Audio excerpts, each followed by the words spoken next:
Chris was a rich and flexing guy in school. He had just been admitted into the University of Lagos. Lavish in spending and carefree in living. He looked expensive. Everything about him screamed money. Everyone wanted to be his friend. And of course, the girls didn't hesitate to shoot their shots. He was 20 years old, fair-skinned, slim, and charming. Touche and well-dressed, Chris carried himself with a confidence that drew attention wherever he went. Now, his meeting with Chidi was something no one could have predicted, and something that would make any audience's heart tickle. Chidi, on the other hand, was a third-year student training himself through school. He was a tailor and phone repairer, and also took on other small jobs just to get by. He was brilliant because he had no other choice. He couldn't afford to sort lecturers, so he had to work hard for every grade. Adding to his already busy life, he was also a course rep, always running errands for lecturers and fixing departmental issues that weren't his fault. One afternoon, Chidi stood at the pay point in a supermarket buying his usual items: soaps, roll-ons, and deodorants. Coincidentally, Chris was there too.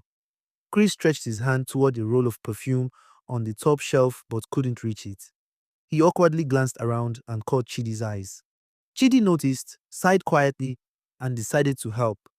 He reached up easily, grabbed the perfume, and handed it to Chris with a small smile.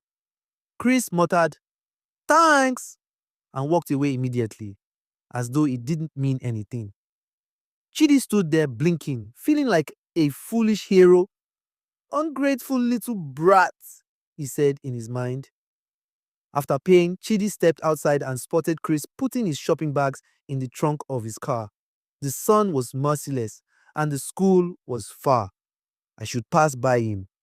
Maybe he'll offer me a ride since he's also from my school, Chidi thought. He walked slowly past Chris. Nothing. He walked again, this time murmuring about the hot sun and the far distance to school. Loud enough for Chris to hear, but Chris entered his car, shut the door, and without a word, drove off, giving Chidi one last glance through the tinted glass before speeding away. Chidi's heart boiled instantly. I shouldn't have helped that rude boy, he thought, shaking his head as he flagged down a bus. The heat and frustration followed him all the way to campus. The next day, which happened to be the start of the holiday, Chidi sat in his small apartment, facing his sewing machine. He was focused on finishing an order when a knock came. He hesitated. Who could that be? When he opened the door, there stood Chris, with two of his rich-looking friends behind him. Chidi's mind went, "What the fuck? I heard you sew clothes well," Chris said, his tone slightly mocking. "I'd like to test your hand. See if you really can sew as they say." His friends stood behind him, staring around the small room like they were watching a movie. Chidi was burning inside but didn't want to lose a potential customer. Money was money. "Come in," he said flatly, stepping aside. Chris and his friends entered the room, looking around, touching things, dropping them, whispering, and chuckling like tourists visiting a strange jungle. Chris handed him a nylon containing white fabric. "Here's the material. I want something simple but nice." Whatever design you make, Chidi took it without a word, grabbed his tape, and began measuring him, roughly. He pushed and turned Chris with no gentleness at all. Chris smirked and chuckled frequently, clearly enjoying the tension. He knew it was because of what happened yesterday at the supermarket. When Chidi finished, he said coldly, "It'll be ready on Saturday. The price is 8,000 naira." Before they could even stand up, he opened the door for them to leave. By Saturday afternoon, the hostel was almost empty. Chris, after gaming and drinking alone at a bar, found himself thinking about the tailor boy. His friends had all traveled for the holiday, and Lagos suddenly felt quiet. He remembered. The clothes would be ready today. It was 4 p.m. when he drove to Chidi's place. He knocked several times before Chidi finally opened the door, sweating and looking tense. Inside, The room looked like a small workshop. Fabrics everywhere, on the floor, bed, and hanging on the walls. The air was hot and heavy. Chidi looked flustered. Please, give me just a few minutes to round up this one, he said breathlessly. I'll finish your cloth in no time.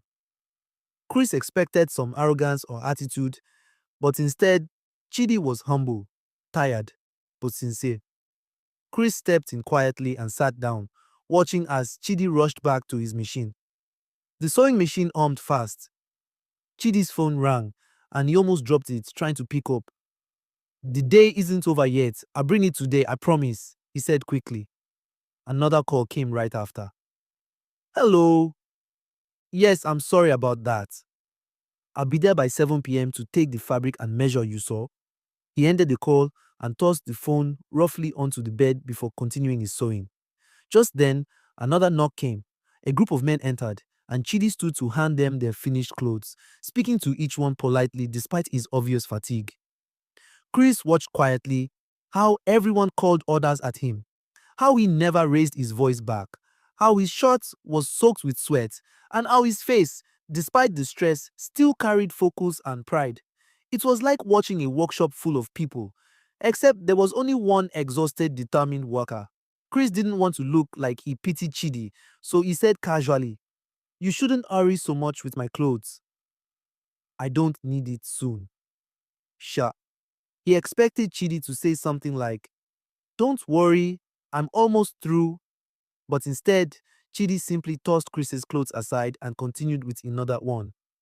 Chris stood there quietly surprised. For a moment, he didn't even know what to say.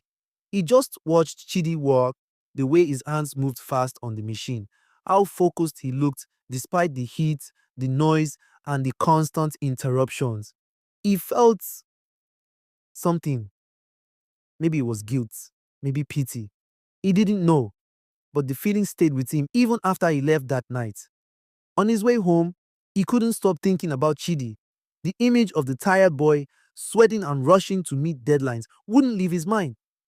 Maybe I feel bad for him, he thought, exhaling deeply. Yeah, maybe I just feel bad. Still, the thought lingered. So, to feel better, or maybe to understand what exactly he was feeling, Chris decided he'd take Chidi out. Just to help him relax and regain strength, he told himself. That's all. But when he finally got to Chidi's house, he froze. He didn't know how to go in or even what to say. He found himself practicing. Hey bro, you've been working too hard. Let's go chill a bit. He shook his head. No, that sounds somehow. He tried again. Omo, you too they stress yourself. Make we go out small, he sighed. Ah, that one sounds too forward. He leaned against his car, rubbing his neck. What was wrong with him? He'd never done this before. Not for any guy. If it were a girl, he'd have walked in easily, smiling and confident. But this? This was different. Still, he couldn't find himself to go back. After a while, he laughed quietly to himself. God, what's wrong with me? He muttered, shaking his head. Then, gathering his courage, he took a deep breath, stepped out, and walked to the door. He hesitated for a moment, practiced one last time under his breath. You've been working too hard. Let's go out. Simple. Then he nodded and knocked. Inside, the hum of a sewing machine stopped. Footsteps approached. When the door opened, Chidi stood there, shirt half buttoned, measuring tape around his neck, eyes tired but sharp. Chris froze, forgetting every single line he'd practiced.